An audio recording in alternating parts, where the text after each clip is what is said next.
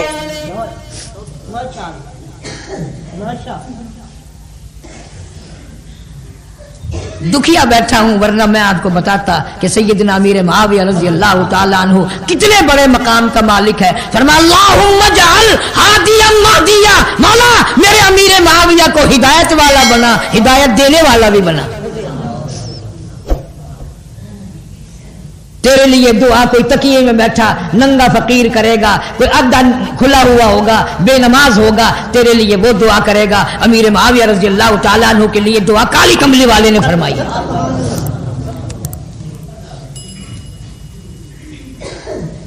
فرمایا اللہم علمہ الکتاب، امیر معاویہ کو قرآن کی تعلیم میں بڑا آشنا کر دے. یہاں تک فرمایا مولا اس وقت تک قیامت نہ آئے جب تک امیر معاویہ کی حکومت قائم نہ ہو جائے.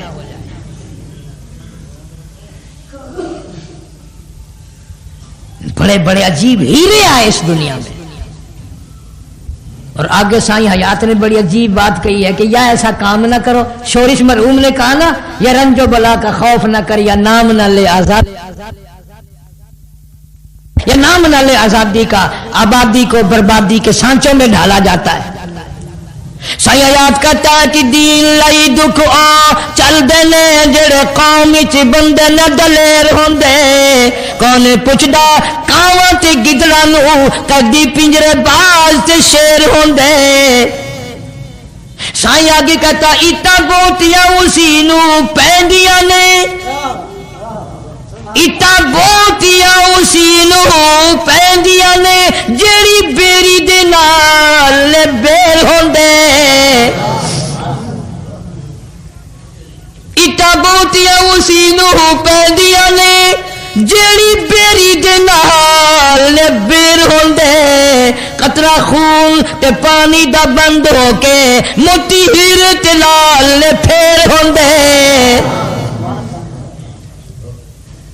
جس بیری پہ بیر ہوں گے بٹے کھانے پڑیں گے. خالی ٹنڈ پہ کون پتھر مارے؟ جہاں مال ہوگا ڈاکو وہاں پڑے گا. یا تو اللہ شاہ بخاری مرحوم کی قبر سے جا کے پوچھو، اللہ تعالیٰ کی کروڑ رحمتیں نازل ہو، ساری زندگی ختم نبوت کی حفاظت میں کٹ گئی.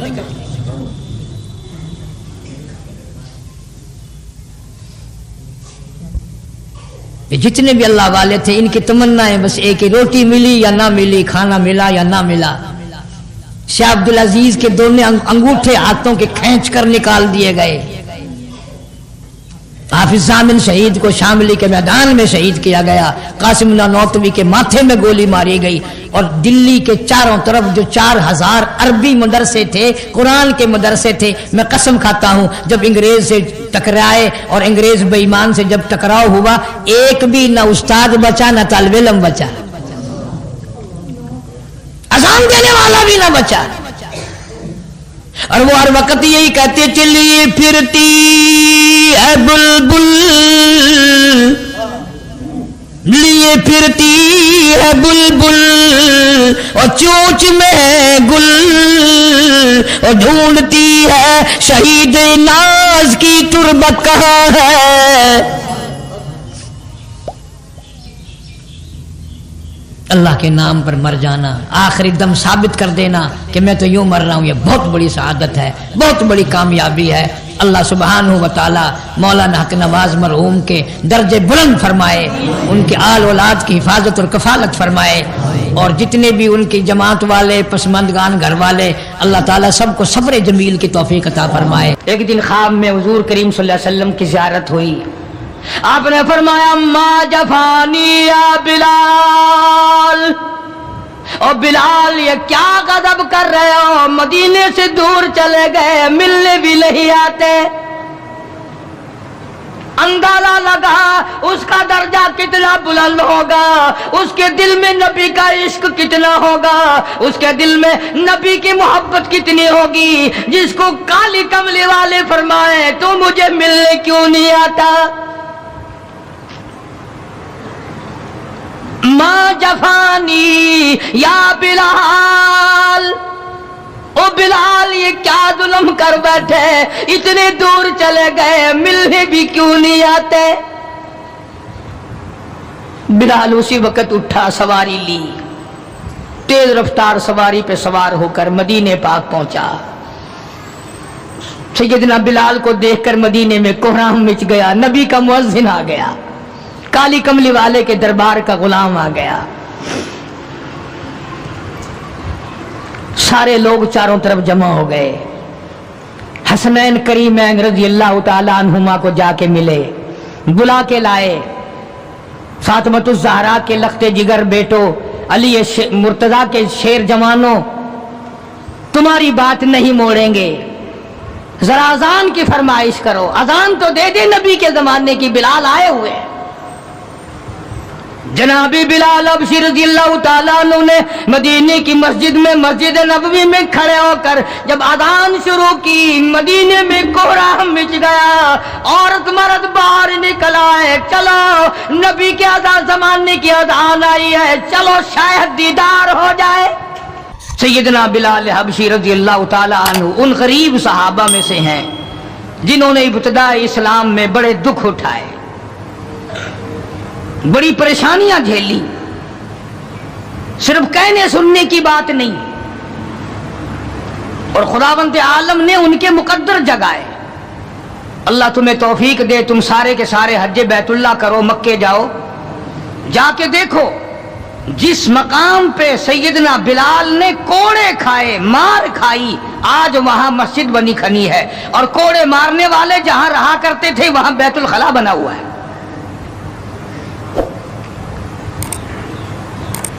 سرکار مدینہ صلی اللہ علیہ وسلم نے فیصلہ کر دیا، جو میرا ہے وہ میرے صحابہ سے پیار کرے گا، جس کو میری ساتھ دشمنی ہے وہ میرے صحابہ کا دشمن ہے۔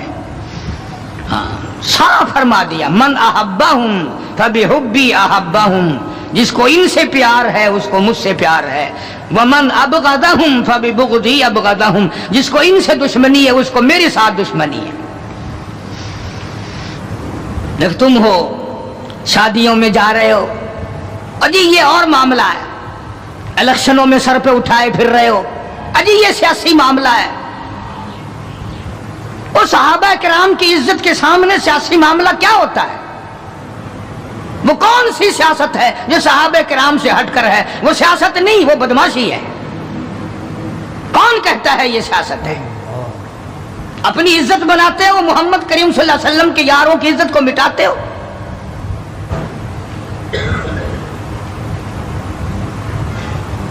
قربان جاؤں ان حضرات پہ، تم تو اب بھی نہیں سمجھ سکے ہوگے میں کن کی بات کر رہا ہوں۔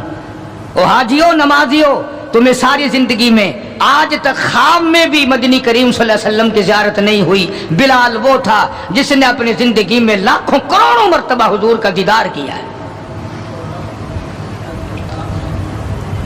سرکار دو عالم صلی اللہ علیہ وسلم کے گھر کا ساز و سامان لاتا ہے، اور یہ مرتبہ یوں ہی نہیں ملا، ہاں مفت میں نہیں مل گیا، بڑی مصیبتیں اٹھائی ہیں، بڑی تکلیف جھیلی ہیں۔ امیہ ابن خلف مکے کا بہت بڑا بدماش قسم کا کافر غلام ہے۔ امیہ ابن خلف بہت بڑا سردار ہے مکے کا، حضرت بلال رضی اللہ تعالی عنہ اس کے غلام ہیں، زر خرید ہیں۔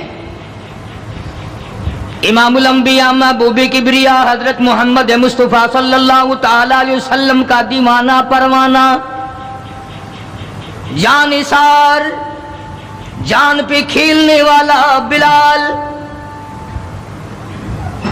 سرکار کے چہرے انور کا دیدار کیا تو کلمہ پڑھ بیٹھا۔ امیہ ابن خلف کو پتا چلا بلال کو مارنا شروع کیا، سارا دن مارتا ہے، لوہے کی زرہ پہنا کر دھوپ میں سارا دن لٹائے رکھتا ہے، گرم ہو جاتی ہے، بدن جل جاتا ہے، سارا دن نمبر وار پٹائی کرتی ہیں۔ شام کے وقت سیدنا بلال رضی اللہ تعالیٰ عنہ کے پیروں میں رسے ڈال کر مکے کے لڑکے گلیوں میں گھسیٹے پھرتے ہیں۔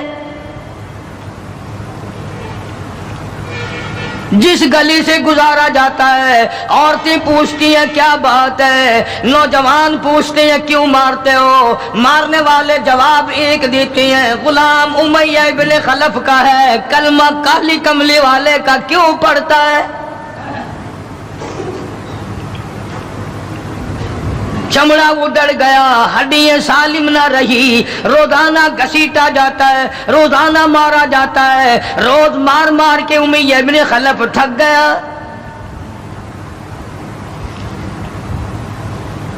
خود بھی دوسرے لوگ بھی امداد کو آتے ہیں کافر کی۔ سیدنا بلال رضی اللہ تعالیٰ عنہ کے گلے پہ پاؤں رکھ کر پورا وزن ڈال دیتا ہے، سینے پہ پتھر کی چٹان رکھتا ہے، کمر کے نیچے دہکتے ہوئے بھڑکتے ہوئے کولے اور شعلے ہیں، آگ بجھ جاتی ہے مگر بلال غریب کو چھوڑا نہیں جاتا۔ آج کوئی مار کھائے گا عورتوں کے پیچھے، کوئی زمین کے پیچھے، کوئی دولت کے پیچھے، کوئی مکان کی وجہ سے، کوئی دکان کی وجہ سے، کوئی کرسی کی وجہ سے، کوئی شہنشاہیت کی وجہ سے، کوئی وزارت کی وجہ سے، کوئی سفارت کی وجہ سے بلال مار کھاتا ہے۔ قرآن کہتا ہے وَأُوذُوا فِي سَبِيلِي وَقَاتَلُوا وَقُتِلُوا لَأُكَفِّرَنَّ عَنْهُمْ۔ خدا کہتا ہے یہ وہ لوگ ہیں جنہوں نے مار کھائی میری راہ میں، میرے نام پہ مار کھائی، میری وجہ سے مار کھائی، زبان پر مصیبت آئی، جان پر مصیبت آئی، مالی تکلیف پہنچی، بھوک پیاس کی تکلیف اٹھائی۔ خدا فرماتے ہیں میرا بندہ تکلیف اٹھاتا ہے، میں سامنے کھڑا ہو کر دیکھتا ہوں وَأُوذُوا فِي سَبِيلِي، اور میرے بندے میں تجھے دیکھ رہا ہوں، میرے نام پہ تجھے مار پڑ رہی ہے۔ جناب بلال حبشی رضی اللہ تعالیٰ عنہ کی ذات اقدس ہے، مار کے تھک گئے، اکتا گئے، سزا دے کر تھک گئے، مگر بلال اپنے ایمان میں، اپنے یقین میں، اپنی توحید میں، ختم المرسلین صلی اللہ علیہ وسلم کی رسالت میں کسی قسم کی ملاوٹ کرنے کو تیار نہیں۔ تمہیں تو آج اگر تھوڑا سا کوئی کہہ دے کہ اس سال کاروبار میں تجھے منافع اسی لیے تو نہیں ہوا کہ تو نے فلانے بابے کو نہیں مانا، فلانے بابے کی پوجا نہیں کی، فوراً کروٹ بدل جاتا ہے، چلو بھائی اب کے بابے کو ہی مانیں گے۔ یہ وہ بلال ہے جو کسی بابے کو نہیں مانتا، کسی قبر والے کو نہیں مانتا، جو کسی اونچے نیچے کو نہیں مانتا، کسی بڑ کا پجاری نہیں، پیپل کا پجاری نہیں، کسی کھو کا پجاری نہیں، کسی جنڈی گھنڈی کا پجاری نہیں، کسی درخت کا پجاری نہیں، چاند سورج ستاروں اور پانی کا پجاری نہیں، وہ صرف ایک اس کائنات کے مالک کا پجاری ہے جو خداوند عالم کی ذات ہے، مار بھی کھاتا ہے۔ قریب سے جناب ابو بکر صدیق رضی اللہ تعالیٰ عنہ گزرے، مار پڑ رہی ہے، اس قدر مارا، گلے پہ پاؤں رکھ کر دبایا۔ ابو بکر صدیق رضی اللہ تعالیٰ عنہ فرماتے ہیں میری آنکھ نے دیکھا بلال کی ایک بالشت زبان باہر لٹکی ہوئی تھی۔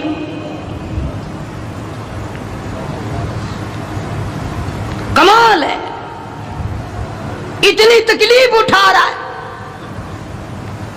جب بھی ذرا سا پاؤں پر کو ہٹایا، سانس آیا، فوراً آواز لگاتا ہے اللہ احد، میرا خدا ایک ہے، میرا معبود ایک ہے، میرا کارساز ایک ہے، میرا پیدا کرنے والا ایک ہے، میری جان کا مالک ایک ہے۔ واللہ علی کل شیء قدیر، وہی ہر چیز پہ قادر ہے، میری جان پہ بھی اسی کی قدرت ہے، میرے یقین پہ اسی کی قدرت ہے۔ اور مارنے والوں میں سچا عاشق ہوں، تم مارتے تھک جاؤ گے، میں مار کھاتا نہ تھکوں گا، اس لیے جس کی وجہ سے مار کھا رہا ہوں وہ حی قیوم ہے، میں اسی کا بندہ ہوں۔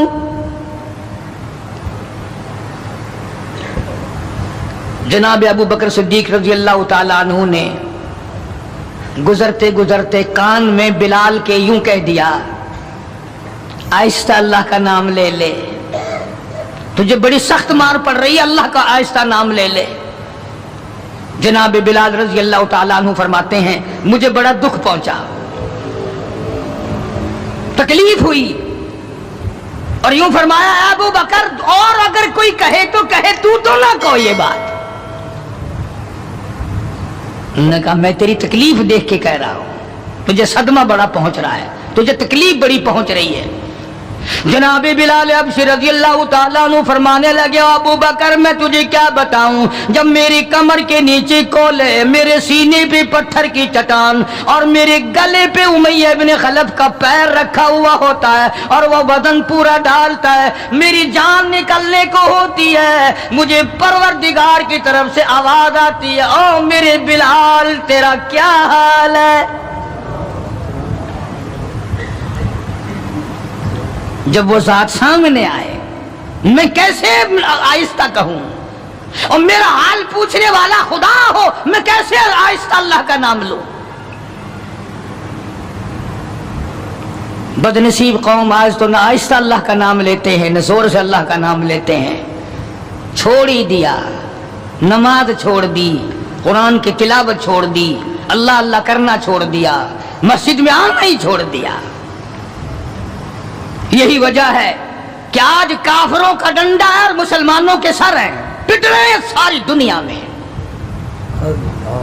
کون ہے مارنے والا مسلمان کو اگر ہم مسلمان ہوں؟ جناب ابو بکر صدیق رضی اللہ تعالیٰ عنہ نے یہ بات سنی تو حیران ہو گئے،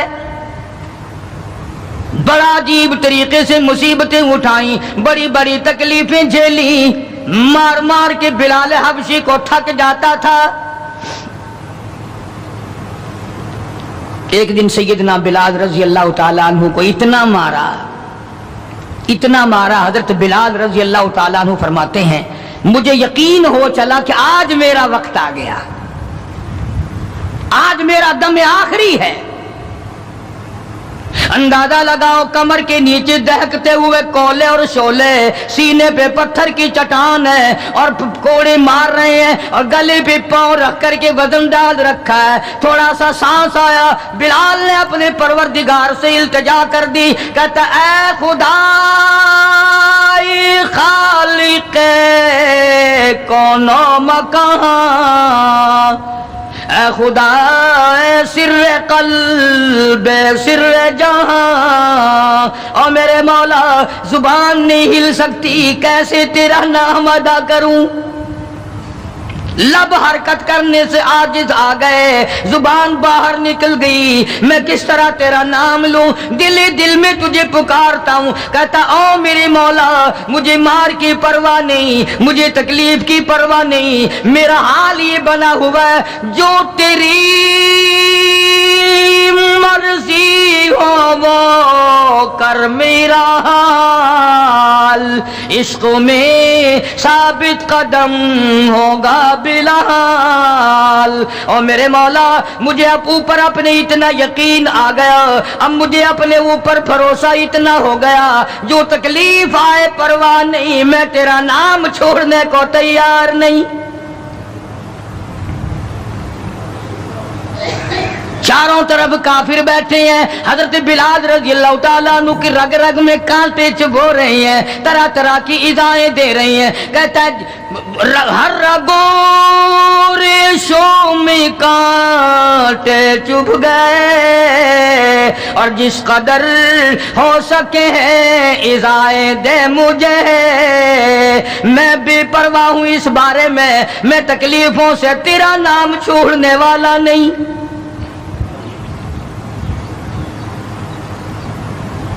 جناب ابو بکر صدیق رضی اللہ تعالیٰ عنہ نے حال دیکھا. آج کا دولت مند رات دن سوچتا ہے دوسرا کارخانہ کس طرح سے لگاؤں، کاہے کا لگاؤں، کہاں لگاؤں، دوسری فیکٹری کہاں لگاؤں، دوسرا کاروبار کس طرح پہ بڑھاؤں. یہ مکے کا دولت مند تاجر ہے جس کا نام ابو بکر صدیق ہے رضی اللہ تعالیٰ عنہ. یہ مکے کی گلیوں میں اس نیت سے چکر لگاتا ہے کوئی مصیبت زدہ مسلمان ہوگا تو دولت خرچ کر کے اس کو آزاد کراؤں گا. امیہ ابن خلف سے صدیق اکبر نے پوچھا رضی اللہ تعالیٰ عنہ کہ یار تم مار مار تھک گیا، اسے بیچ لے. غلام تھے نا حضرت بلال، اسے بیچ لے. امیہ کہنے لگا کہ خرید لو بھائی. تو امیہ ابن خلف کافر نے بڑے پیسے مانگے. صدیق اکبر رضی اللہ تعالیٰ عنہ نے اسی وقت فرمایا کہ چل کے لے لو اپنے پیسے. امیہ جو مکے کا سردار تھا کہنے لگا ابو بکر میں تو تجھے بڑا عقل مند سردار اور ہوشیار تاجر سمجھتا تھا، آج پتا چلا تجھے تو عقل ہی نہیں. جناب ابو بکر صدیق رضی اللہ تعالیٰ عنہ نے پوچھا کیوں؟ وہ کہنے لگا یہ تو میرے ناک پہ لڑا ہوا ہے، مار مار کے میں تھک گیا، دوسروں سے مروا مروا کے میں تھک گیا. اندازہ لگاؤ اور اپنے ایمان کا بھی پتہ کرو، سارا مکہ مارنے والا اکیلا بلال مارے کھانے والا.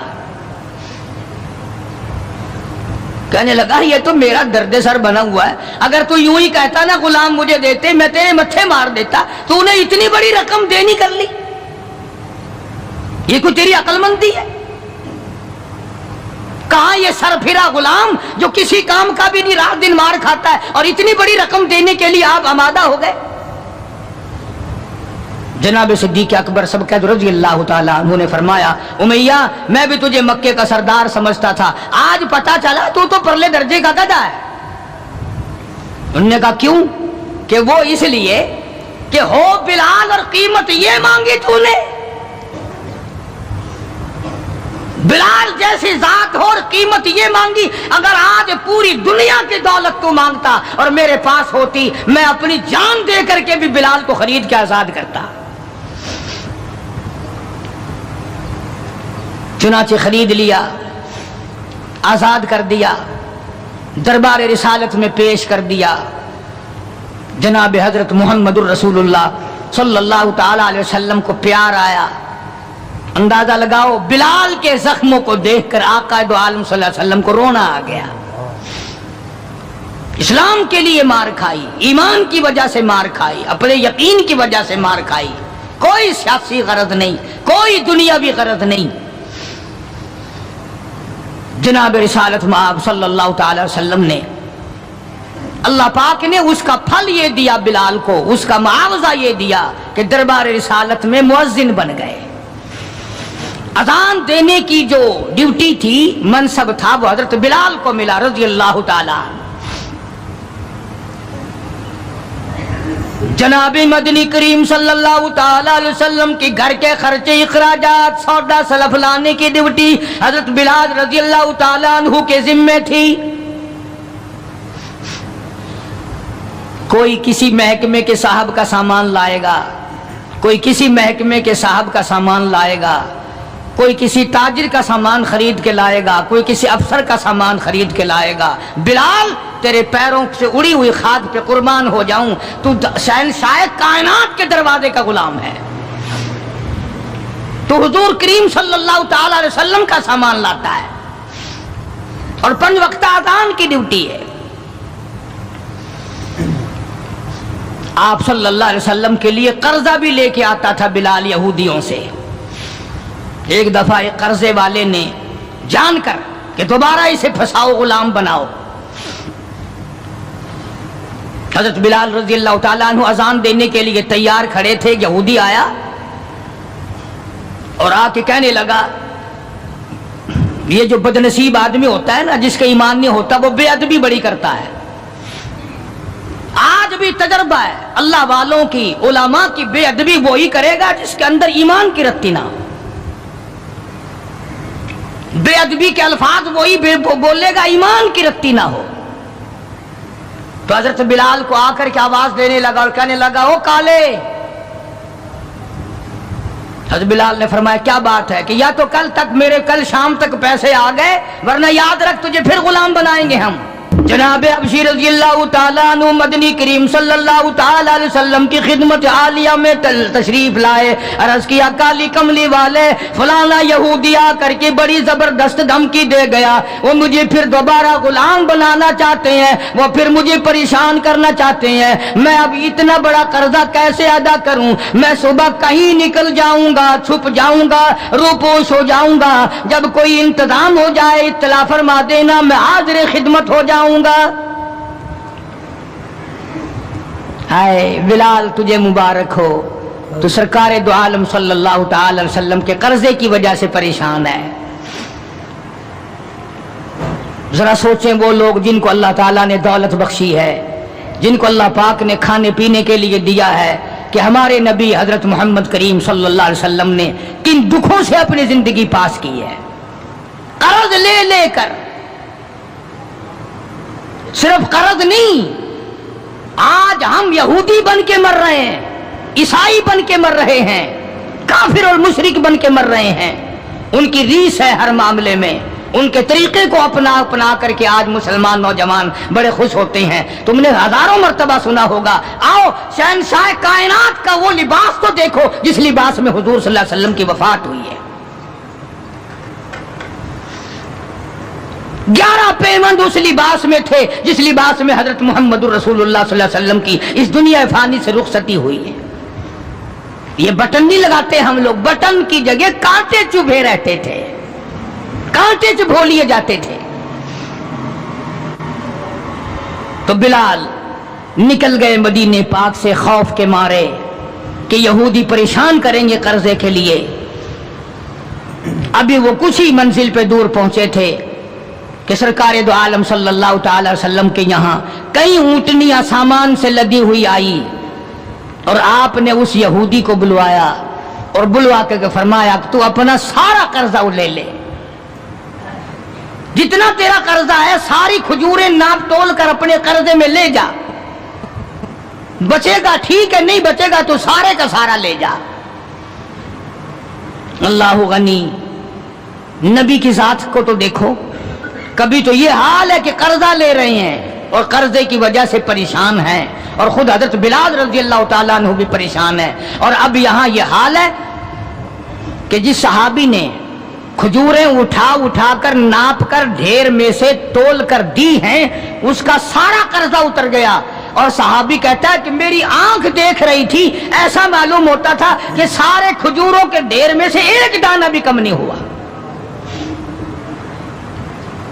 ایک دانہ بھی کم نہیں ہوا۔ بے شمار واقعات ہیں اس قسم کے۔ مدینہ پاک میں اللہ پاک سب کو زیارت نصیب فرمائے۔ مدینہ پاک کی ایک صحابی ہے حضور صلی اللہ علیہ وسلم کا،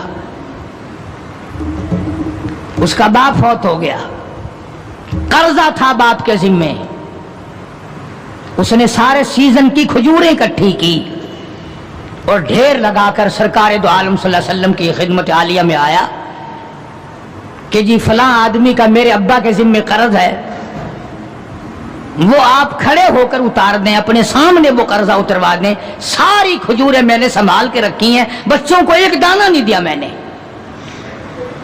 کیسے لوگ تھے جو باپ کے قرضے کا فکر کرتے تھے، اب تو الحمدللہ اپنے قرضے کا فکر نہیں، اگر میں مر گیا تو کون دے گا، بلکہ خوش ہیں، قرضہ مار کے مر جانے پہ لوگ خوش ہیں۔ حالانکہ قرضہ ایسی چیز ہے کہ حضور کریم صلی اللہ تعالی علیہ وسلم نے جب تک یہ پوچھ نہ لیا کبھی بھی کسی کا جنازہ نہیں پڑھایا جب تک یہ پوچھ نہ لیا کہ اس کے ذمے کسی کا قرضہ تو نہیں، اور اگر پتا چلا کہ ہے تو فرمایا ضامن بنو، کون دے گا؟ اور اگر ضامن کوئی نہیں بنا تو حضور نے کسی صحابی سے جنازہ پڑھوا دیا، خود جنازہ چھوڑ دیا۔ یہ تھوڑی بات ہے کہ نبی جنازہ چھوڑ دے۔ آج لوگ گسے مارتے ہیں، بڑے خوش ہوتے ہیں، کوئی گل نہیں، ایسا کوئی بھجے ہوئے نے۔ آدمی اپنا قرضہ جو منگا تھے مٹی چاہ گئے ہیں، بھج گئے کٹائی، دینا نہیں، ڈرتا نہیں، اگر میں مر گیا تو میرا قرضہ کون دے گا؟ یہ تھوڑی مصیبت ہے، یہ تھوڑی بات۔ اور نبی جس کا جنازہ چھوڑ دے، نبی جس کی جنازے کو چھوڑ کر ہٹ جائے، یہ کوئی تھوڑی بات ہے۔ پہلے لوگ دعائیں مانگا کرتے تھے، یا اللہ مقروض بنا کے نہ ماریو، اور اب دعا کرتے ہیں یا اللہ جتنا گڑگپا کر کے مروں اتنا ہی اچھا۔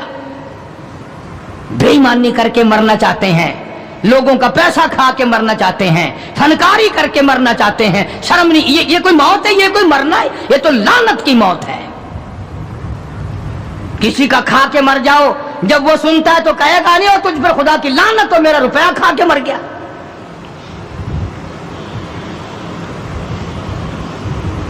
پہلے زمانے میں دستور تھا، جنازہ پڑھنے سے پہلے مرنے والے کا بیٹا، بھتیجا، بھائی، وارث کھڑے ہو کے اعلان کیا کرتا تھا کہ بھائی جس کا لینا دینا ہو وہ ہمارے پاس آئے، دینا ہوگا ہم چکائیں گے، جس نے دینا ہو وہ ہمیں دے۔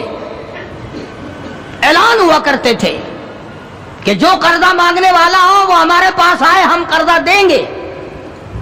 اب قرضے کا اعلان تو ہے نہیں، اب تو یہ اعلان ہوتا ہے کہ فلاں تاریخ کو آنا، تمہیں چھولے ڈال کر چاول کھلائیں گے، کل خانی ہوگی۔ قرضہ کون اتارے؟ اور اگر کوئی آ بھی جائے مانگنے لگا جی تسا جانو ایسا کوئی ضامن لگے، ایسا کوئی ٹھیکہ چاہیا ہے، ہم نے کوئی ضمانت اٹھائی ہے تمہاری۔ مدینے کا صحابی حضور کریم صلی اللہ تعالی علیہ وسلم کی خدمت عالیہ میں آیا، میرے ابا کے ذمہ قرض ہے، میری غیرت گوارا نہیں کرتی، میری طبیعت گوارا نہیں کرتی، میرا مزاج گوارا نہیں کرتا، میں بیٹا دنیا میں موجود ہوں، میرا ابا قبر میں مقروض پڑا ہو۔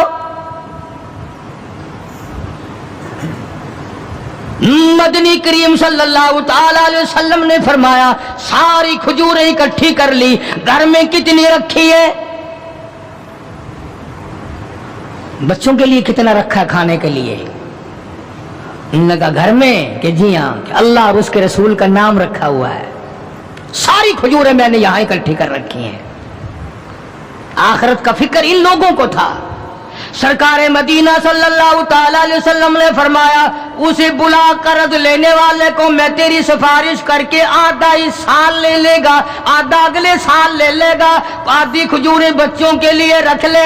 صحابی رونے لگا، کہنے لگا میں ایسی کھجوریں اپنے بچوں کو کھلانے کو تیار نہیں، ہم بیٹھ کے کھجوریں کھائیں، میرا ابا قبر میں مقروض پڑا ہو۔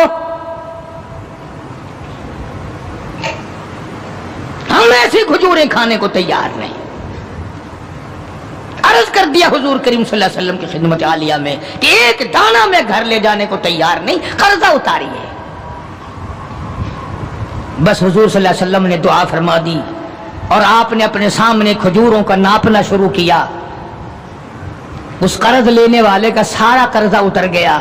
صحابی کہتا ہے میری آنکھیں دیکھ رہی تھی اور مجھے یہ تسلی ہو رہی تھی کہ پورے ڈھیر میں سے ایک دانہ بھی کم نہیں ہوا، سارا قرضہ چک گیا، سارا قرضہ اتر گیا، مگر ایک دانہ کم نہ ہوا۔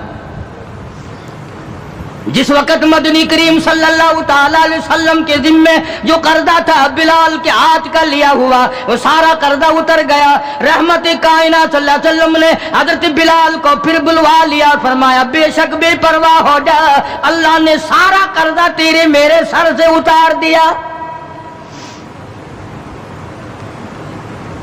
بھوک کی مصیبت بھی دیکھی، پیاس کی مصیبت بھی دیکھی، ایسے ہی دلچسپ اور اور مزید اتنا بیانات زبردست سننے عشق کے لیے ہمارے چینل کو سبسکرائب کریں اور بیل آئیکن کو پریس کریں تاکہ ہر آنے والی ویڈیو سب سے پہلے آپ کے پاس پہنچے۔ دعاؤں میں یاد رکھیں اور اپنا خیال رکھیں۔